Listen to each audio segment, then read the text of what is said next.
Salam arkadaşlar. Gördüğünüz gibi bu günləri terk edilmiş bir yere giririk.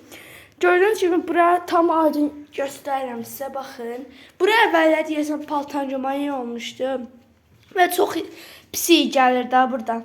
Burada gördüğünüz gibi hörümçək yolları var, zibil var da. Onu da buradan baxın. Kaç.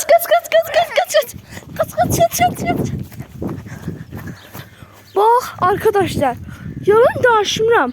Oradan bir dənə çox pis göz baxdı da. Bilmem siz gördünüz, görmədiniz. Amma çox pis göz baxdı oradan. Burada içeride ilanlar falan çoxdur. Ona görə tam içeri girəmirəm. Beni bu dəqiqə gedək. Evin arkasına baxaq. Bataryonun arkasına.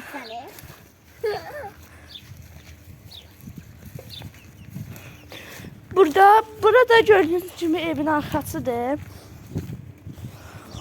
O ne? Yukarıda nəsə baxdı. Kaç. Tam da kaçamıram ki. Burada